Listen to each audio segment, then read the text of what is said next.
When we started doing this and we could quantify how much of their feedback actually led to change, which was substantial, we saw a number of things happen. 3 things happened. 1, they gave us more feedback because, hey, you're listening, and so I'm going to tell you. Number 2, the quality of the feedback improved because now it was worth their time and effort because it was being acted upon. Number 3, morale went up.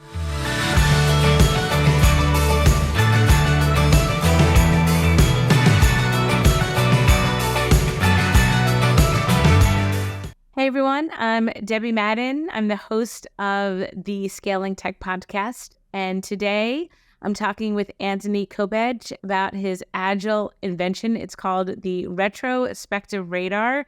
Hey Anthony, how you doing? Thanks for being on the podcast. Hello, Debbie. Glad to be here. So I'm really excited to dig in because the Retrospective Radar is something that I first learned about a couple months back, and I just had to tell everyone about it.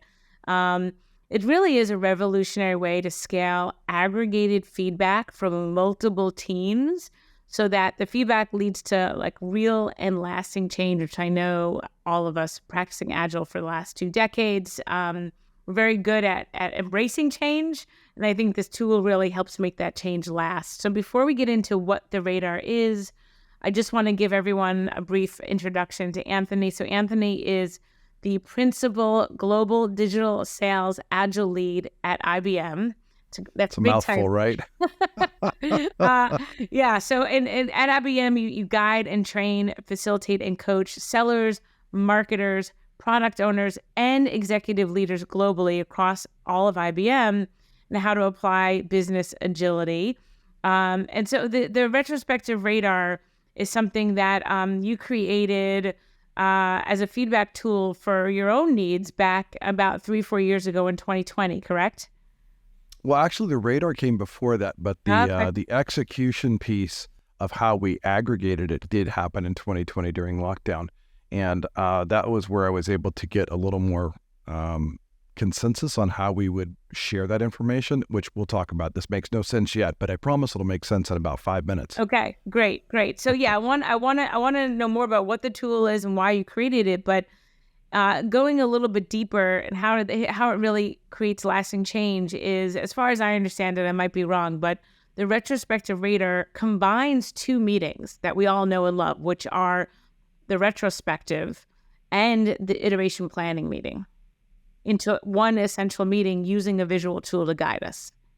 Yeah, and I think it's more of a session than a meeting, because I think a meeting has a negative connotation. Maybe I'm splitting hairs, but the idea of a working session for the teams to come together and say, hey, not just what did you do, what are you working on, what's in your way, kind of stand up, and then the retro is like, hey, what worked, what didn't, what do we need to change? That's all helpful. And in fact, I think that the gurus of this, Esther Derby and Diana Larson with their retrospective handbook, basically, right?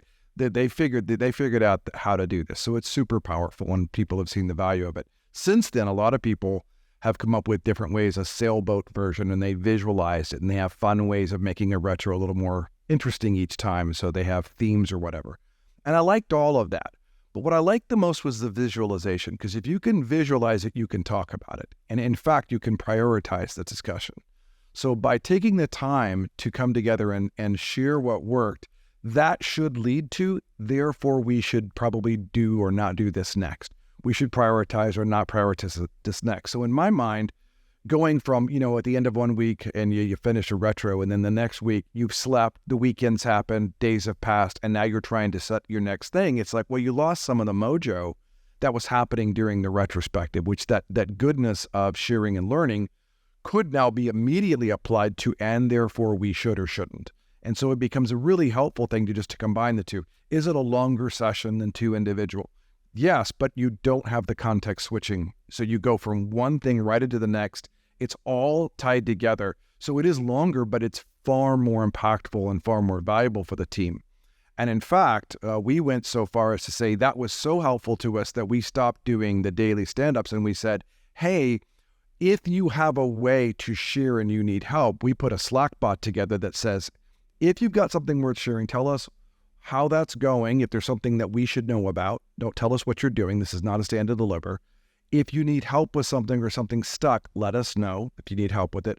And if you don't have anything, don't respond at all. Like no response is seen as everything's okay. But then don't come to the retro with 5 things that went wrong that you didn't tell us about. Yeah. So some teams kept some cadences for stand-ups, but a lot of them went to this asynchronous thing because the greatest value was in learning and being able to pivot from those learnings rather than here's what I did, here's what I'm working on. It just felt like, do we trust our people or not? Yes. So we created a better, what I think is a better way or process, an approach for that. So the Retrospective Radar took that idea of a retrospective. How do we come together and share and learn, and combined it with planning to say, and how do we know what we would do next? But it went one more level. And this is what I think the genesis for this was. I, in my role, had 26 teams in North America when I started at IBM. And so I was hearing similar patterns of information, either pattern or anti-pattern, process or issue. I was hearing common threads. And those teams didn't work in the same industry, didn't sell the same products, whatever. So they weren't talking to each other. But I had the unique visibility of seeing it all. And I realized we have common issues. And you've probably seen this in software development teams or agile marketing teams. I mean, it's anywhere. You're going to, because of the nature of the culture and the systems and the processes of your organization, some things will be similar. And if I solve for one, it would probably address or solve for many. But we had no sharing mechanism for that. And so I was like, how do you do that? So I applied the Retrospective Radar, which was really the combination of 2 things. And I'm going to share my screen to visualize this because it is YouTube. So why not? So I'm going to put this up on the screen and I'm going to share the entire screen here. And I will say that there is also a bunch of people that are only listening to this right now and not also getting the visual. So for all of you folks, I suggest that you try to get over to YouTube at some point. I'll try my best, and Anthony will as well, to walk you through this. But the visual on this particular episode is really impactful. So yeah, go ahead. I'm really excited to walk through this with you. So it's 2 things. There's the circles of control, influence, and concern. So think of a target you would shoot an arrow at, except that the center of the target's huge. It's much larger than the 2 other circles. Okay. And that's your circle of control. So that center bullseye is actually fairly large. That's all the things that I, as a team member, control. I don't need to get permission. I'm not waiting on someone else. I can go do that. Mm-hmm. I can prioritize and manage myself just fine. Or as a team, we can manage ourselves just fine. That's circle of control. The outer ring around that is your circle of influence. And this is the idea of either whom can I influence to help with something out of my control, or who has the influence that can help me with the stuff out of my control. Often this is a manager or a key stakeholder or someone in a leadership authority, management authority. And what you want to do is keep them close enough to understand why you need the help and the value of their help, and have them close enough to reach out to frequently and often as needed. Mm-hmm. But then that third ring, that last outer ring of these, is the circle of concern. And the circle of concern is, I can't control it. I can't influence it. My manager, boss, key stakeholders, they can't influence it. That's just a thing, and we can't do a thing about it. I'm concerned about it, but I can't do anything about it. And what we wanted to be able to say was all of our feedback falls into one of those 3 categories. So as a retrospective at a team doing a retro, we're now saying, hey, what did we learn that we can go prioritize ourselves and do next week? That's circle of control. That's you managing you. Self-directed, self-empowered, self-managed teams, right? But then some things, it's a process. It came down from corporate or whatever, and you go, boss, could you help with this? Influence. And then some things are beyond them. This tool that we all use at our company doesn't talk to this other tool. And so every week we're doing manual exports to Excel and then imports, and it's data issues, and this is a problem. I know my boss can't solve it. We can't solve it. We're concerned about it. Well, here was the beauty. We actually had that scenario happen. We had 2 tools that salespeople were using and marketing. So we had that piece of the puzzle added in. And we were tying these tools together through Excel, literally. So it was, so when I heard about this, it was a complaint. And it turns out, this has been a complaint for a long time. And I said, well, how much effort does it take and what's the impact? I don't know. Right. So I said to each team, hey, track, if you would, how often that happens. Just mark it somewhere. And then let's just report on that and find out how often it happens. And by the way, it'd be very interesting to know how much time that takes you to do that. Well, it turns out it's about 4 hours a month per team. And I had 650 team members. So do the math, right? This is really expensive time. And They weren't selling. They weren't actually doing their job. And marketing couldn't get the data they needed because we didn't have the data input because we had this manual process. So everybody knows it's a problem, but no one ever quantified this qualifiable thing. Right. So I wanted a way to do that. So when you look at the circles, that kind of gives you a hint of how we think about it. But then the other part that's on the screen is the Starfish, Debbie. And the Starfish is by a guy named Pat Kua. So I reached out to Pat and said, hey, I really love what you're doing. And I'm going to zoom all the way in so everybody can see this. Yeah. Right. It's divided into 5, like a pentagon. And those 5 sides are, you can start doing something, you can stop doing something, you can do less of something, keep doing something, or do more of something. By the way, those are your 5 options on life. You don't have any more. Right? So he did a really great job of qualifying, hey, is this a thing I want to do more of? Start doing. I learned someone else did this. It would be great. I'm going to start doing that. I'm going to stop doing this. It's not effective. That's self-management. But it occurred to me that from a feedback mechanism, wouldn't it be great I could say to my managers, hey, I'd like you to stop doing this? Wouldn't it be great if I could say to our senior leaders, hey, you should start doing this? And have a feedback mechanism that actually went to those people. Right. We were already capturing the feedback in the retros, but most of it was verbal. And so we said, well, why don't we capture it here on a template? So here's what that looks like. And if I just show you the whole thing, it looks more like this. The retrospective that everybody's familiar with is basically 3 columns. I use the phrase, what added value, what did not add value, and what are the new and improved ideas that we've just learned. Right. And we all know there's many ways that you can... Many ways to do this. Like dice this, but this is a common This is my version of it because we focus on value prop for the customer. So our big focus is what's in it for them, not what's in it for us. Right. So we talk about creating and delivering value as part of our OKRs as well. So that's our management system in between the goals and the KPIs. All right. So those 3 things exist. And what would happen is they would then have a sticky note of their color, and they would put the things from that last iteration that added value didn't. And usually these are processes, right? Right. Processes, maybe a system issue. And then there were the ideas. And this was the discussion. So no one pre-filled the ideas. We only pre-filled these 2. So we came to the meeting with this already done. The link is shared. And now when we actually talk about it, we group things and we talk about them and, well, how did you and why would you and how could we and what would happen if? And that leads to new and improved ideas. So what will end up happening, and I'm going to come off of this, is we actually drag them over to the new retrospective radar, which is a combination of those 3 circles, control, influence, and concern, overlaid with Pat Kua's Starfish. Right. So it gives us the ability to say, hey, senior leaders out here in the orange, start doing this. Any stickies out here are for them. Any stickies in more of green right here, this teal, that's the team saying, I'm going to do more of that. Right. So just to add on top of what we're saying, I don't know that I can even do a better job than you've already done describing it verbally.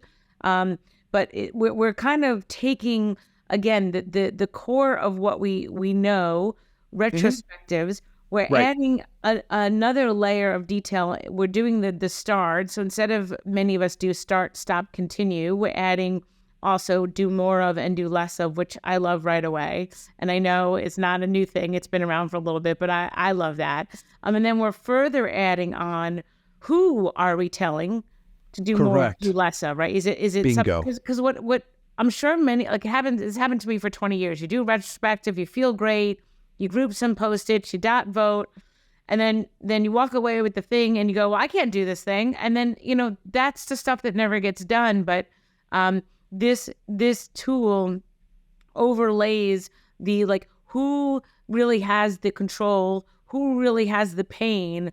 And it's not just flipping a switch, but okay, we want you to do a little bit more of this. We want you to do a little bit less of this.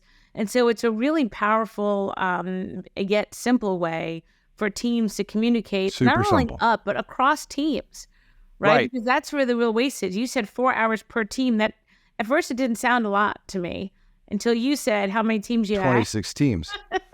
And I was like, well, now it's a lot. Now we're talking about a lot. So I love it. It's but it's not 4 hours per team. It's 4 hours per person. Oh, 4 hours per person. Right. So this was really, really, really costly to the business. Right. And everybody knew it was an issue, but no one had quantified it. So what I was able to do was start to say, how do we take this feedback, actually do something with it, capture it, and then act on it? And I'm going to show you how in another screen just in a moment. But let me real quickly I will add, and I don't know that we actually specifically said this. So this tool is available for everybody? For free. For free. Anybody can use it. And we will have the link in the show notes. Yeah. Anyone Creative Commons license. And I was the makers of Mural, which is the tool I'm using, Mural. Yep.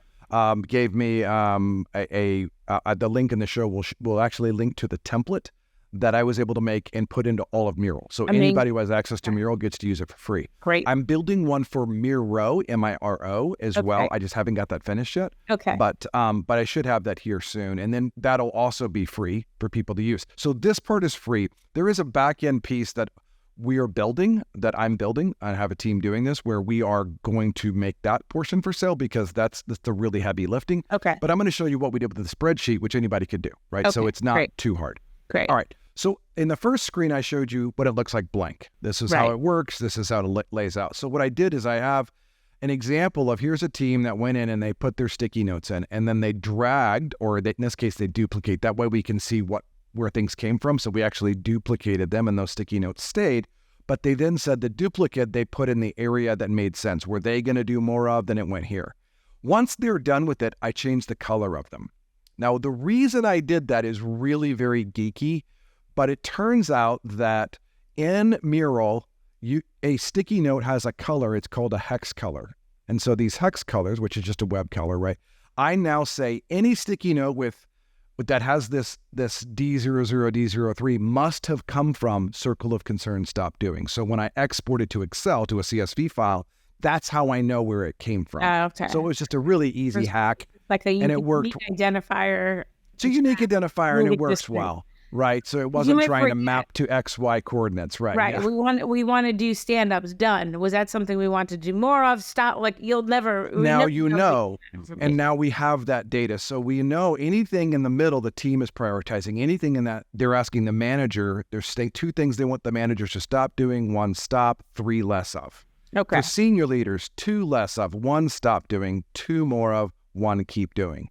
And it's all valid feedback. And I do want to say it is an interesting, very quick way for someone that's not on the team to say, okay, are the things that the team is raising part of their team or not part of their team? Because correct. If there's 10 things in this circle of control where I'm on the team and I can do 80% of this, that's a very different story than if everything I'm saying start, stop, do more, do less is 2 layers removed from myself, and then so now you have a way to represent that, right? Exactly. And it's all actionable. And this was one of the big things we'll talk about in a minute is when we started doing this and we could quantify how much of their feedback actually led to change, which was substantial. We saw a number of things happen. 3 things happened. 1, they gave us more feedback because, hey, you're listening, and so I'm going to tell you. Number 2, the quality of the feedback improved because now it was worth their time and effort. Because it was being acted upon. Number 3, morale went up, which surprised 0 in my mind, but it was a wonderful thing to see. We do a biannual survey that asks different dimensions. One of those dimensions is, does feedback lead to change? And it's often not very good, in some areas of the business. Some people, no, I can't. It's such a big company, it's hard to change. Well, we actually solved that. So your feedback does lead to change. In fact, we could quantify it. So when they saw and they experienced their feedback leading to change, we went up 30 points in 6 months and the rating on that now, one. 30 points, which is huge. That's crazy. Yeah, that's a congratulations. And thanks. Do you know what percent of IBM is using this tool? I don't know that number because we started this as a pilot with those 26 teams, and now I have it in different areas of the business. I know it's in marketing. I know it's in client engineering, I know it's in sales, and I know it's in system. Okay. But I don't know the exact total number. Yeah. So no, I don't have that. I mean, but this anyway. seems to me like a tool that if a team uses it and all of these positive things happen, that there would be some sort of internal word of mouth, right? And I assume that there has been outside of IBM. This and how we use OKRs was also really taken off because it's really given us a lot of clarity with alignment. Yeah. And client-centric focus and business partner focus. Over IBM focus, what's in it for us. We focus on what's in it for them, because if you do that, if you focus on what's in it for the client, you should win, assuming you have a good product and you're fairly priced, right? So we just have that point of view. Yeah. So what ended up happening, and I know we just got to keep time rolling here, is I could aggregate that. So I could take all of that feedback across all those teams and do an executive summary of how many sticky notes. And the sticky notes are a proxy measurement, right? 806 are for people choosing. The vast majority, 84% of all the feedback was for the team to self-prioritize. Awesome. But 10% of it was for managers, 6% of it was for leaders. And oh, by the way, here's the rolling 90-day average of how that's changed over time. But then I did one thing more. Because I had all that text verbatim data, I used Watson natural language processing. And you could use Google or pick anybody's NLP program, but we use Watson because it's ours. Yeah. And it works really well. So what I was able to do is say, hey, Watson, take all of the feedback for circle of concern. Take everything for circle of influence. Take them together, take them apart, and tell me the sentiment, the emotion, the keyword frequency, the theme, the patterns. And so it did. So what I was able to do, I was able to quantify from qualified information patterns and anti-patterns, and then we could measure that to say to our leaders, these are the things that need to change. And here's why. Here's what we need to do more of. Here are the things that it's causing pain.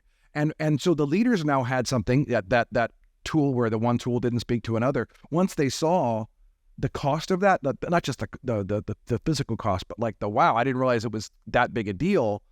Now they quantified something that was just tribal knowledge, like, oh, it's a problem, but what do you do? Well, we could actually solve that. And so it was. Within 60 days, it was solved. Something that had been going on for a long time. Right. Because it's the way you're aggregating information, the way you're presenting information. Does the radar do that aggregation for you, or is that where? So you export. Okay. And this was the manual part, right? This is manual because I didn't have an automation for this at that point. But if you take all of these sticky notes here and you right click, you can download these and I could choose a CSV file, for example, right, or a PDF. So the CSV then gives me the ability to see the text. I'll show you an example. And let me just pop this up over here. Open with Excel, and I'll put it on the screen. So I'm giving a little bit away here, but here's what that looks like. So these are the actual things that they talked about right here. This is the background color, which lets me know which circle and which segment it came from, right? And so I have all that data and then who wrote it or whatever. I have that. Right, so now we're looking at the Excel file or the CSV file. And then I imported those into this pivot table, right? So this large sheet of pivot tables, we would bring the data in here, and then we would be able to represent it. So I had all these different teams here, right? All these different teams, and I could filter by team, and I could understand the percentage of feedback we're getting from them, and then what percentage was for senior leaders, about a third, 34%, and then the rest was for senior managers. Now, I'm not filtering against circle of control. Why? Because the teams are managing that. So they've already got that. So we're only looking at the feedback outside of their control. So I'm looking at both concern, but I could look at one or the other. I could just look at influence. I could look at influence and concern, whatever. I could do it by segment, show me everything and stop doing. By status. This was the big key. Remember I said teams really like it when you could show them, oh, by the way, this is how we're getting results and this is how your feedback leads to action. Well, this was it. So we had a way to look at this and we were able to say by date range or whatever, show us the segment. You know what this says to me? The majority of the feedback was in less of. That's stop the stupid. There's stuff we're doing that we shouldn't do. Stop the dumb stuff. Let's fix the dumb stuff, right? Every company's got this. Why are we doing it that way? Well, that's kind of the way we've always done that. Well, what if there's a better way? Oh, by the way, second highest, start doing. In other words, those closest to the problem have ideas about how to solve it. If you would just listen, right? And so this gave us a way to say, hey, by team, and each manager was responsible for doing this, by team, how many of those are started, under consideration, in progress? We don't know what you mean. We need more info. It's been completed. By the way, these are real numbers. These are now. I changed some of the text down below to lorem ipsum, to keep it private. But these are real numbers. Look at the amount of completed. The vast majority of feedback is acted upon. Right. Well, they felt that and they liked that. So guess what? They give you more feedback and better feedback, and morale improves. And right. I think so this to me, game changer. Yeah, this to me is so powerful because, it's very hard for an individual, let alone a team or multiple teams, to really remember, oh, last year leadership team did the stuff I asked them to do. Who can remember that? It's just too hard, and it's too amorphous, and you just can't really wrap your head around it because you don't even yourself remember like all the details, right? what did I it's ask? Too much. Specifically, what did my other teams ask? And now we have the way of saying, okay, these number of requests were actually right. Not started, completed, in progress. Ask for more information over time, and then you can slice and dice it by team, by time horizon, absolutely, by any dimension. Concern. And now, even if you don't, mentally remember, if you ever want to kind of go back and check on it, you can. Especially also for new people joining the team, it's such a powerful. I come here, I share my feedback, and look what happens. It's right here. It's not, it's not folklore. it's real, right? It's real. So, yes. And not everything gets approved. Some things we say, no, we can't do that. Right? It's not a panacea, but what it does do is we start solving the little things, and it's iterative. So if we're 1% better at, every week, that's not a lot. But in 50 weeks, that's 50% better. Absolutely. That's huge, right? That's always the power of iterative work. And so what we wanted to do was say, how do we quantify qualifiable information? Why, Debbie? Because feedback is a gift, but aggregated feedback is actually actionable intelligence. And that's what we have. Yeah. So we could look at this and then look for the patterns. Again, running it through a natural language processing program, I could say, show me all the teams that stopped doing, what are the common themes there? And then we turn out, someone solved for that over in team A, and teams B, C, D, E, F all would benefit from that. Awesome. Let's go share how that works so they don't have that pain anymore. Or let's show them a better way. We had a simple one with some of our marketing and sales teams because we bring them all together, product, marketing, sales together. They all are independent organizations, right? But we bring them together as part of our teaming structure to talk about how do we own this together. Well, it turns out one of the sellers had figured out how to do a new set of subject lines with really compelling content that was getting like 40% more click-through, not just open rate, like crazy higher. And then it was converting well. Well, we were able to teach marketing something about that, right? And so it wasn't just one team seller went and helped another seller. Yes, all the teams started doing that because obviously it worked, but then we shared it across teams. And then we went back to marketing and say, this says something about this pain point and this persona. Let's talk about that on this landing page because it's resonating. Mm-hmm. And so now there's a reciprocal loop of feedback that is now this constant evolution of how do we get better together. Mm-hmm. And it's not sales versus marketing, it's sales with marketing. Right. And it's the product team understanding you want to focus on this on the product. Great, but that's not why they're buying the product. They're buying the product because with this, let's talk about that. Let's build the roadmap and skew it towards that. So now you have this great thing where communication is leading to coordination, which is leading to real collaboration. And it's breaking down silos, even in a huge enterprise.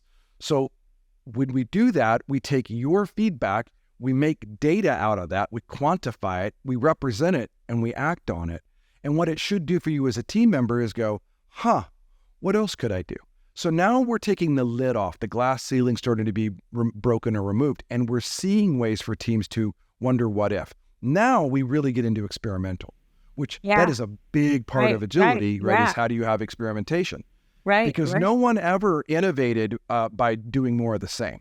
Right. You innovated when you disagreed, when you had a contrarian point of view. We make that safe and we visualize it. That's amazing. Well, listen, sadly, we're out of time. This has been so informative and fun. And I'm really super excited that as many people as possible get to hear about this tool, the Retrospective Radar. Anthony, thank you for bringing it to IBM and to the rest of us outside of IBM. Of course. Like I said to everybody, all the details on where you can access the tool are going to be below. And I hope everyone really checks out the Retrospective Radar because it really has the power to not only change large enterprise teams like you've done for IBM and the teams that you work with, but also many, many types of companies across size, across industry, really powerful. So thank you so much for being with us. Thank you, Debbie. All right. Take care, everyone.